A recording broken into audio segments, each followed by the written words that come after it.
Hello दोस्तों, price action की series में आपका स्वागत है। आज की इस वीडियो में हम बात करेंगे ट्रेंडिंग और रेंजिंग मार्केट के बारे में, जिससे हमें पता चलता है मार्केट अप ट्रेंड में है, डाउन ट्रेंड में है या फिर मार्केट साइडवेज है। जैसे अगर प्राइस लगातार हायर हाई और हायर लो बना रहा है तो इसका मतलब है कि मार्केट अप ट्रेंड में है, और अगर प्राइस लगातार लोअर लो और लोअर हाई बना रहा है तो इसका मतलब है कि मार्केट डाउन ट्रेंड में है। लेकिन एक चीज का ध्यान रखना, 30% टाइम के लिए मार्केट ट्रेंडिंग रहता है यानी अप ट्रेंड या डाउन ट्रेंड में रहता है, और 70% टाइम मार्केट रेंज बाउंड रहता है यानी मार्केट साइडवेज रहता है।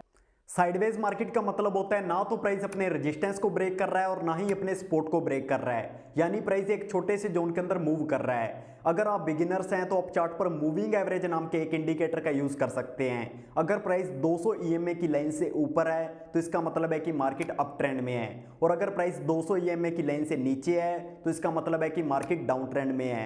आपके सारे कॉन्सेप्ट्स को क्लियर करने के लिए ट्रेंडिंग और रेंजिंग मार्केट को एक बार चार्ट पर समझते हैं।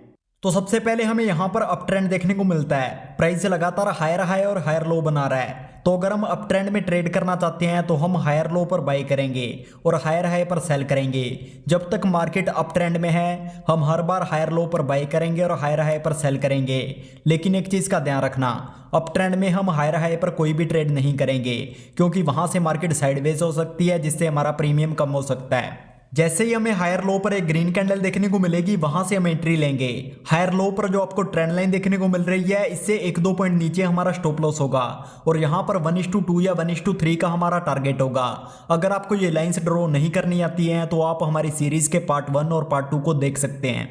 तो इसके बाद हमें साइडवेज मार्केट देखने को मिलती है, यानी मार्केट एक छोटे से जोन के अंदर मूव करती हुई हमें देखने को मिल रही है। यहाँ पर हमें बहुत बड़े बड़े प्रॉफिट तो नहीं मिलेंगे, लेकिन हम मार्केट से ठीक ठाक रिटर्न ले सकते हैं। यहाँ पर हम 2 हॉरिजॉन्टल लाइन ड्रॉ करेंगे जो हमारे लिए रेजिस्टेंस और सपोर्ट का काम करेंगी।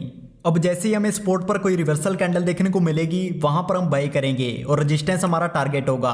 यही सेम चीज हम रेजिस्टेंस पर भी कर सकते हैं। जैसे ही हमें रेजिस्टेंस पर कोई रिवर्सल कैंडल देखने को मिलेगी वहां पर हम सेल करेंगे और सपोर्ट हमारा टारगेट होगा। लेकिन अगर आप ऑप्शन बायर हैं तो आपको साइडवेज मार्केट में कोई भी ट्रेड नहीं करना है, क्योंकि अगर मार्केट थोड़े टाइम के लिए भी मूव नहीं करती है तो आपका प्रीमियम कम हो सकता है। तो इसके बाद हमें मार्केट में डाउन ट्रेंड देखने को मिलता है। डाउन ट्रेंड में प्राइस लगातार लोअर हाई बना रहा है, तो अगर हम यहां पर ट्रेड करना चाहते हैं तो हम लोअर हाई पर बाई करेंगे और लोअर लो हमारा टारगेट होगा। लेकिन हम यहां पर लोअर लो पर कोई भी ट्रेड नहीं करेंगे, क्योंकि वहां से मार्केट साइडवेज हो सकती है। हम सिर्फ ट्रेंड के साथ ट्रेड करेंगे। तो यहां पर अभी डाउन ट्रेंड चल रहा है तो हम सिर्फ सेल करेंगे। अगर आप मार्केट में लंबे टाइम तक प्रॉफिट बनाना चाहते हैं तो आपको एक चीज का हमेशा ध्यान रखना है, ट्रेंड इज योर फ्रेंड। तो आई होप आपको ट्रेंडिंग और रेंजिंग मार्केट के बारे में सब कुछ अच्छे से समझ आ गया होगा। फिर मिलेंगे ऐसी किसी नई इंटरेस्टिंग वीडियो के साथ।